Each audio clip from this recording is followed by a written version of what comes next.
V8 Passion, le seul magazine québécois sur les autos américaines classiques et modifiées.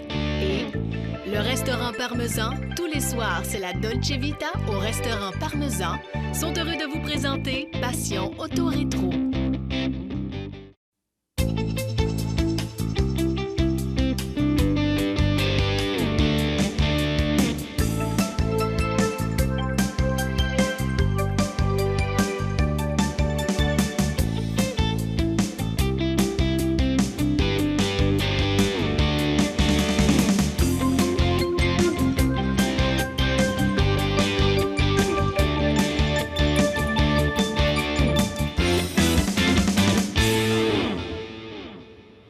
Bonjour à tous, bienvenue à Passion Auto Rétro. Cette semaine, on vous présente une petite anglaise, une MGA 1959. Et je vous la fais découvrir avec M. Denis Giguère.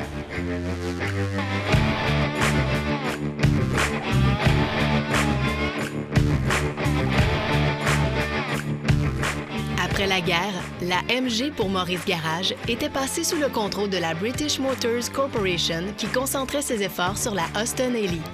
C'est en 1954, suite à l'effondrement des ventes de la MG Série T, qui datait de 1937, que la compagnie lança la production de la MGA. Grâce à des travaux effectués dès le début de 1950, 10 mois ont suffi pour la mise au point du nouveau modèle. Un nouveau châssis plus large et surbaissé est adopté, ce qui permit de monter une carrosserie d'allure plus élancée. La MGA Roadster est présentée au public à l'automne 1955. Une version coupée à toit rigide sera disponible à partir de 1957. Côté mécanique, elle empruntait le moteur 4 cylindres de 1500 cc qui équipait la berline Magnette. Au printemps 1959, la cylindrée passera à 1600 cc. La puissance passera de 68 chevaux à 108 avec la version double arbre à cames. La MGA pouvait rouler jusqu'à 160 km/h.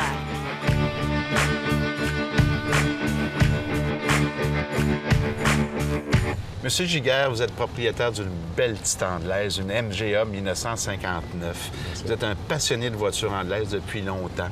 Mais vous, le premier contact avec la mécanique, l'automobile, c'est un peu votre père qui l'a fait parce qu'il était machiniste. Exactement. Dans mon jeune âge, on a eu à côtoyer souvent là, de la machinerie. Là, dans le sous-sol, chez nous, mon père souvent démontait la voiture, réparait son moteur en bas au sous-sol et puis il la remettait dans le véhicule au printemps.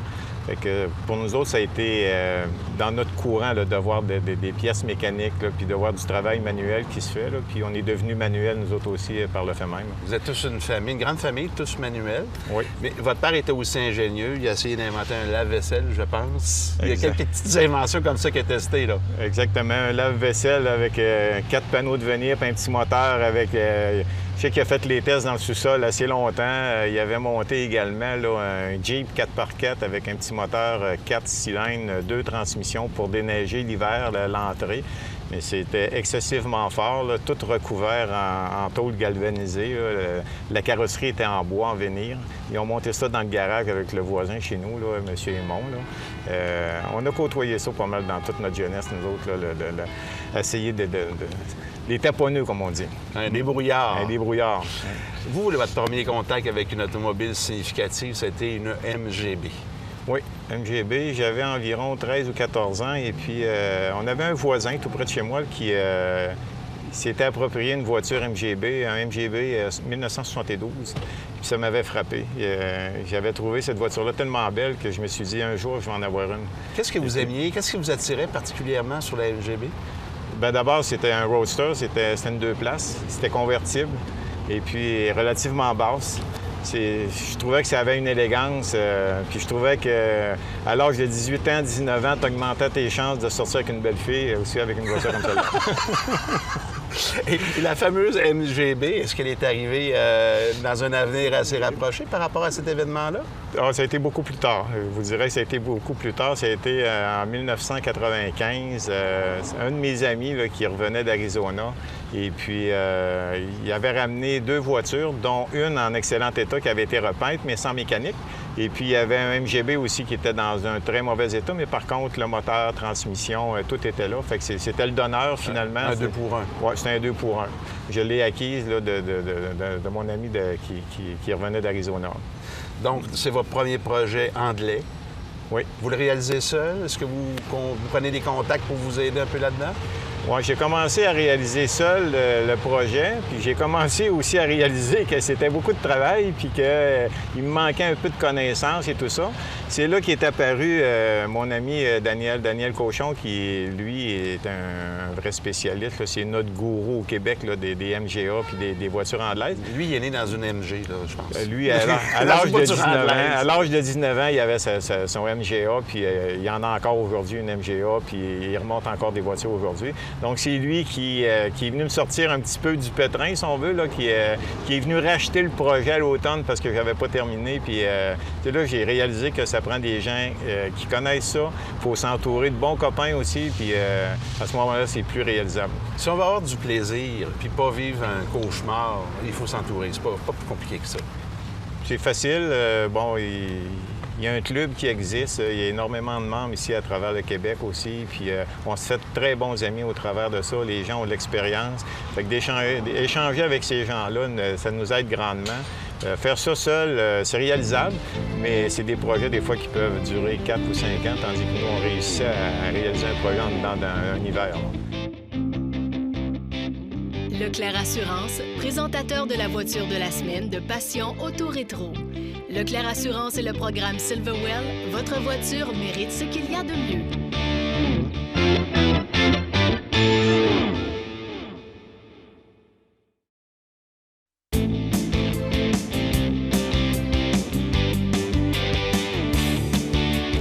Cette semaine, Mario, on se transporte en 1967, l'année d'Expo, l'année de l'amour, mais il y a aussi une création d'une nouvelle compagnie de motoneige. Effectivement, la marque Snow Prince, qui a existé de 67 à 72. Pour faire un petit historique, en commençant en 1956, M. Sarto-Barry, qui avait ouvert une usine modeste de fabrication de bateaux, plus tard a acheté Peterborough. Et en 65, son frère Lionel a décidé, lui, de vendre son usine de meubles pour se consacrer uniquement à la fabrication de motoneige. Alors, dès 1966, ils offrent un modèle qui a un peu l'allure d'une moto avec un banc surélevé et un ski en avant seulement. Le nom, ils l'appelaient le Ski Jet. Mais ça n'a vraiment pas pogné, cette affaire-là. Ça s'est pas vendu? Pas vraiment beaucoup. Les collectionneurs se l'arrachent aujourd'hui, par exemple, ça c'est sûr. Rare, oui. Ouais, mais en 1967, on arrive vraiment avec le Snow Prince comme on l'a connu. Le modèle qu'on appelait le standard, alors rudimentaire, il était vraiment standard comme on dirait. Les carrosseries provenaient de chez Snowjet.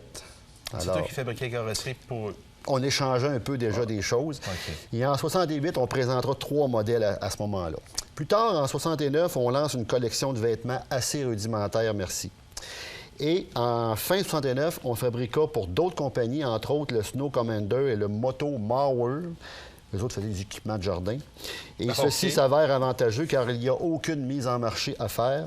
Donc, Snow Prince va produire aussi pour d'autres le Snow King, le Ski King et le Trail King. Alors, on fabrique pour d'autres. Un peu comme l'automobile le fait avec l'Austin 7 qui est devenu une Jeep, qui est devenu plein de véhicules, une Morris, etc. Exactement. Alors, tous ces modèles sont identiques au Snow Prince, mais avec des couleurs différentes et quelques différences au niveau des lignes. Les modèles s'appelaient le Blizzard, le Tornado et le Cyclone. On avait aussi le Hurricane, alors des noms un peu empruntés au climat québécois. Et par contre, en 1973, Snow Prince va être vendu à M. Giffen, encore une fois, que lui va revendre à Alloy aux États-Unis pour la somme de 3 millions de dollars. Et cette compagnie possède déjà aussi le réseau des bateaux et des canots du Canadian Boat, qu'on appelait. Okay. Et eux-mêmes vont revendre plus tard à Dryden Sled Shop dans l'État de New York et ainsi de suite. Après toutes ces grandes ventes, le nom Snow Prince se perdra malheureusement à tout jamais dans le paysage québécois. Donc, finalement, malgré tous les essais d'association, de holding pour faire l'acquisition, ils n'ont pas réussi à s'en sortir. Absolument pas. La semaine prochaine, on va voir que la compagnie Massey Ferguson, un grand fabricant de tracteurs pour les fermiers, a fabriqué aussi une motoneige. Oui, on va parler de la Ski-Wiz.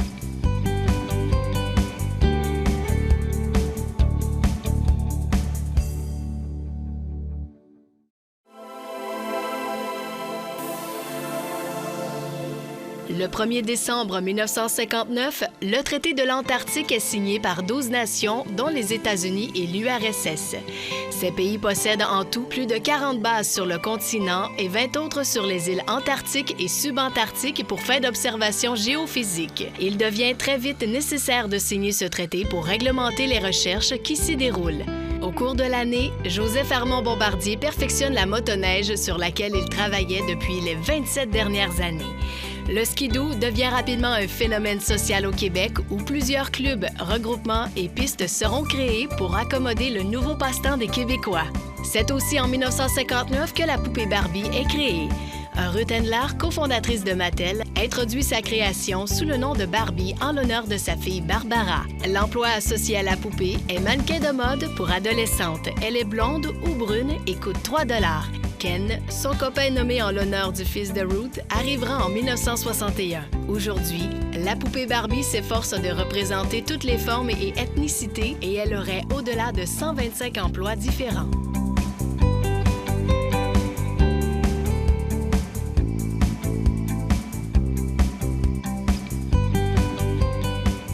Monsieur Giguère, tantôt on discutait que vous aviez pris 2 MGB pour en faire une. C'était de l'ouvrage, beaucoup de défis. Est-ce que vous avez passé au travers du projet? Non, je n'ai pas passé au travers du projet. J'ai commencé à travailler sur le projet durant l'été. Et puis là, je me suis rendu compte au mois de septembre que je n'étais pas tellement avancé. La suspension, je n'avais un petit bout de fait, le moteur et tout ça. Et puis là, l'hiver approchait. Et j'avais pas de garage. Moi, j'avais un abri d'auto, mais pas de garage. Ça se compliquait un petit peu. Là. Du rêve à la réalité. Oui, c'est ça. C'est là qu'est arrivé mon grand copain de Daniel Cochon, comme je disais tout à l'heure, qui il est venu me soulager un petit peu dans le sens qu'il a récupéré mon projet. Et puis, lui, il l'a mené à terme. Et puis, durant l'hiver, il était en train d'en monter un autre MG, un MGB 78, que celui-là, j'ai acheté. Ça a été vraiment mon premier MGB 1978 que j'ai acheté. Et puis celui-là, je l'ai gardé, je vous dirais, 3 ans, environ 3 ans. Et puis, j'ai eu un coup de cœur à un moment donné pour un Triumph TR3 qu'on a acquis ici dans la région de Loretteville. Un monsieur qui avait un beau Triumph TR3 qui était quand même dans une belle condition. Et puis, on l'a acheté. Et puis celui-là, on l'a défait au complet. C'était un frame-up qu'on m'en appelle. Ouais. La rôtissoire. La rôtissoire, puis tout ça, on l'a refait d'un bout à l'autre. Toujours avec votre ami, là, M. Cochon? Là, il s'en est rajouté parce que c'est des projets quand même qui demandent beaucoup de travail. Fait qu'il y avait mon ami Daniel qui était là, il y avait Jacques Cloutier aussi, il y avait Jasmin Renaud, il y avait Jean-Guy Dubé. Toute la gang des gens. J'ai peur d'en oublier, là, mais il y en a beaucoup qui ont mis la main à la pâte là, pour monter un projet comme ça. Puis on l'a, je vous dirais que quand ma conjointe a vu le frame dans le garage, elle s'est dit jamais il va remarcher cet auto-là. Et puis au mois de mai, je roulais avec. On était aussi fiers. rapide que ça. Au mois de mai, on roulait avec, puis ça a été une très belle voiture que j'ai gardée, je vous dirais, environ 3 ans. Et puis, j'ai eu un autre coup de cœur, un Triumph TR 250. C'est une maladie à vie, ça, il paraît. Hein? Oui. On ne peut pas s'en sortir. Une fois piqué, là, c'est difficile. C'est très difficile, il n'y a pas de traitement. En tout cas, vous pas dans avez mon un virus anglais.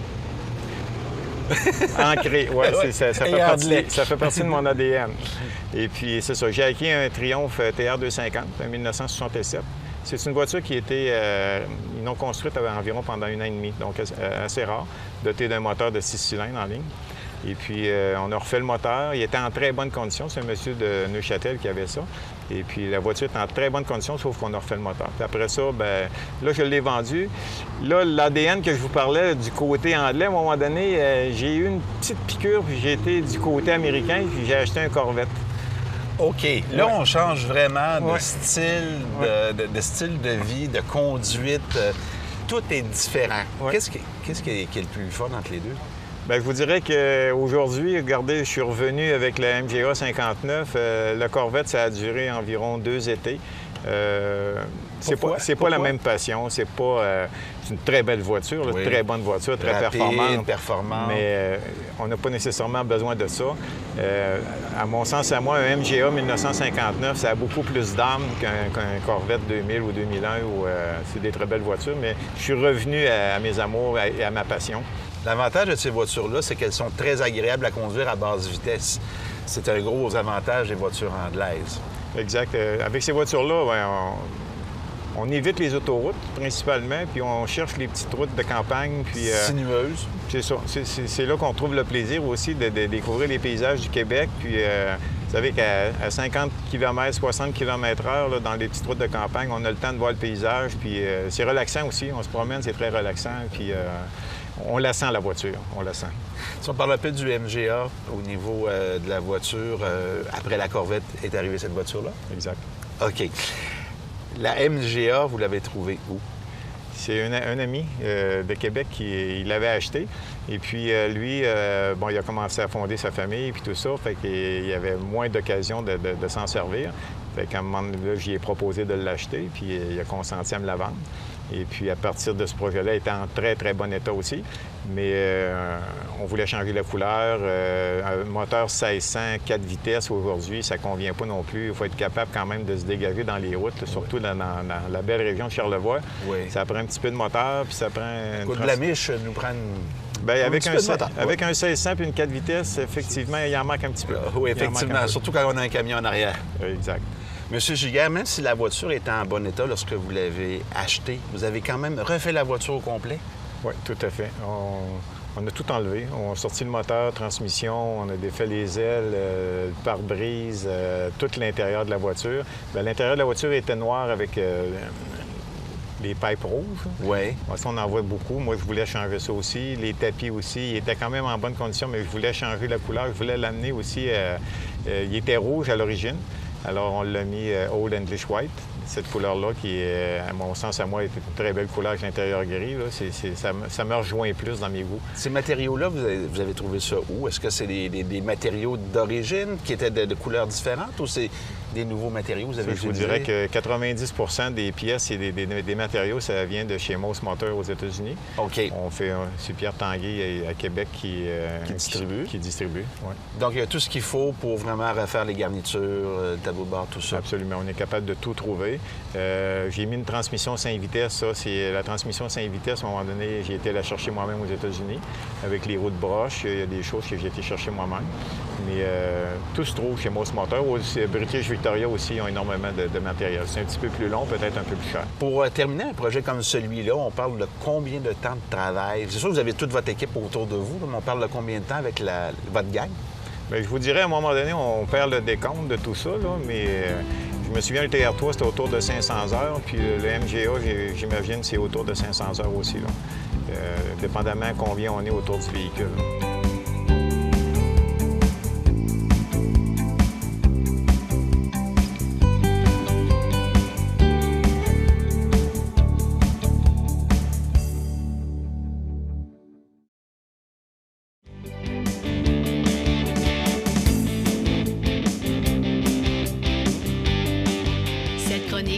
Présenté par Banlieue Ford de Saint-Apollinaire, récipiendaire du prix du président de Ford Canada pour la 6e année consécutive.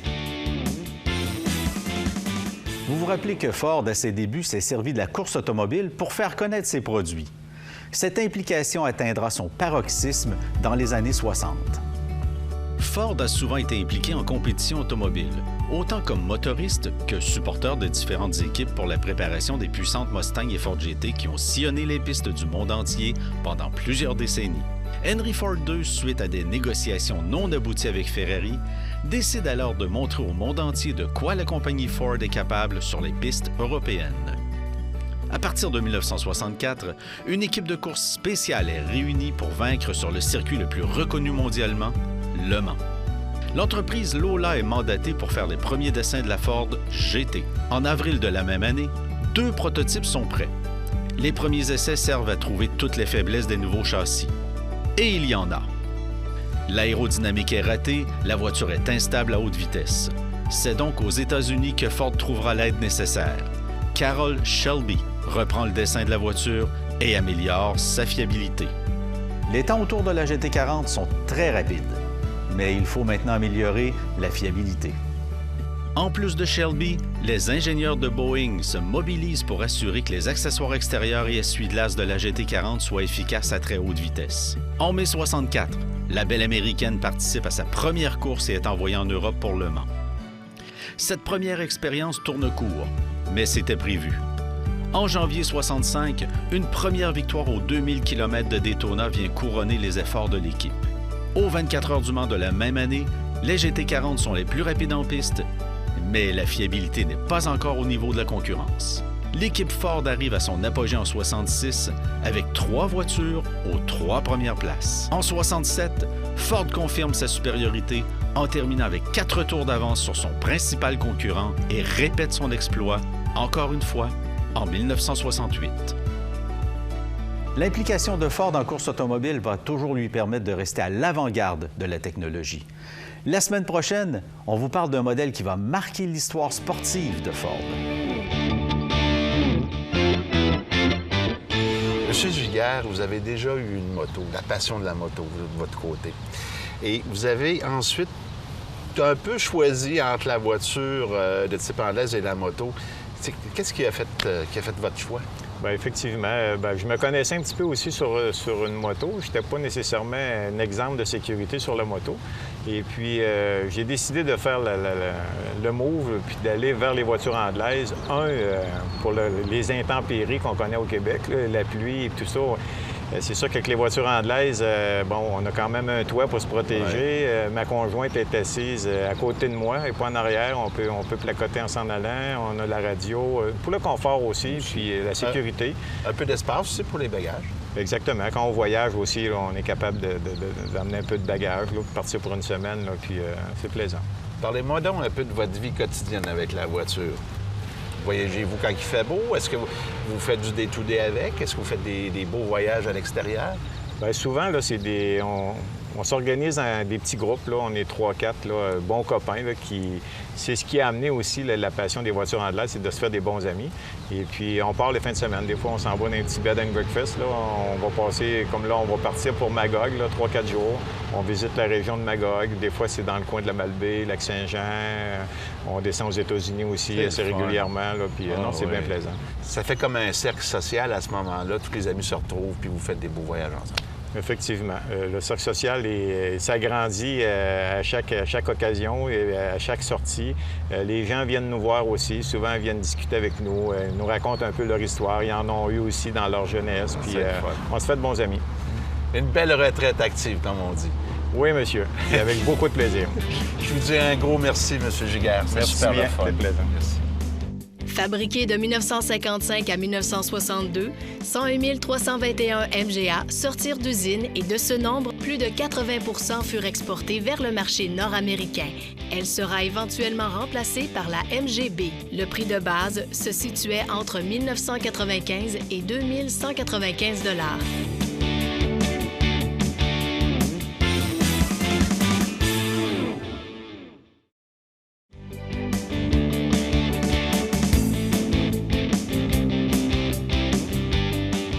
On est présentement à Place Fleur-de-Lys, à l'événement Les Crinqués. C'est la 7e édition, M. Saint-Pierre, je crois. Oui, 7e fois qu'on est ici à l'intérieur. Cette année, vous êtes le directeur un peu de l'événement, oui. si on veut. Vous avez fait la sélection de certaines voitures. Expliquez-moi un petit peu le travail qui a été fait. Depuis plusieurs mois, j'ai eu l'idée de faire l'événement 50e de la Camaro, qui a été pas vraiment montré à l'extérieur. Puis j'ai recruté les plus belles Camaro que j'ai trouvées. Ça, c'est de l'ouvrage, j'imagine. Oui. Comment vous faites vos recherches, par Premièrement, exemple? on a une belle relation avec des gens qui ont des Camaro. Puis j'ai trouvé mes 6 générations, ma 67, ma 2017, et j'ai réussi à trouver les 6 générations. Puis à l'intérieur, j'en ai rentré 30 Camaro. Wow, c'est quand même bon. Oui. Parce que c'est le 50e de la Camaro. 50e de la Camaro. Et également, vous avez une Camaro assez spéciale à côté de nous, là. J'ai eu un Q de quelqu'un que je pourrais avoir une vraie Chevrolet Camaro Copo, qui est unique. Il n'y en a pas beaucoup au Québec. Puis le monsieur John Scotty me l'a prêté pour la fin de semaine. Il est généreux. Ça, cette voiture-là, vous me disiez qu'il fallait payer... Il fallait avoir le droit de l'acheter, là. Il y a une limite. Il y en a en fait 69. OK. Il faut que tu aies le droit. C'est comme une passe pour l'acheter. C'est comme une liste d'attente. Puis on a un ami ici de Québec qui a gagné aux courses, parce que c'est un monsieur d'accélération, il a gagné le droit de l'acheter une. OK. Mais notre ami, il n'avait pas les sous pour l'acheter à 130 000 US. Il a vendu sa passe à M. John Scotty et c'est lui qui l'a acheté. Ah, génial. Oui. Merci beaucoup, M. Saint-Pierre. On se dit à l'année prochaine pour une autre édition. Bravo. Merci.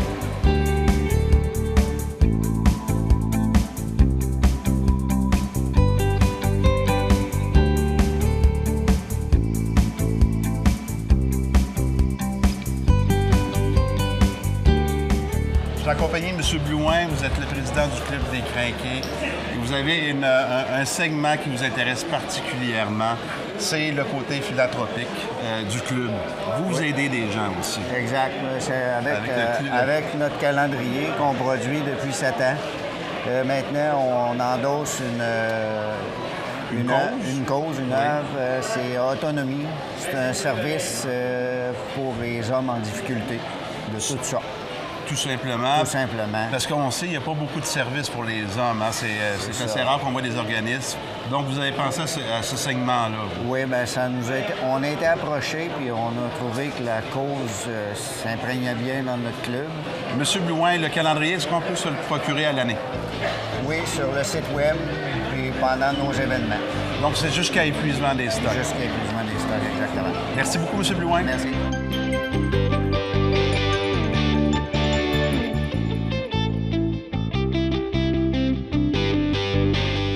Autosport de Québec, Les Crinqués, vous a présenté l'exposition du président, un événement annuel à ne pas manquer. C'était Éric Fortier, mais j'espère que vous avez apprécié au nom de toute l'équipe. Je vous souhaite une bonne semaine. Je vous donne un rendez-vous la semaine prochaine pour une autre émission, Passion Auto Rétro. Passion Auto Rétro vous a été présenté par le Groupe Network. Trouvez vos pièces de restauration pour votre muscle car sur groupenetwork.com. Et Leclerc Assurance et le programme Silverwell. Votre voiture mérite ce qu'il y a de mieux.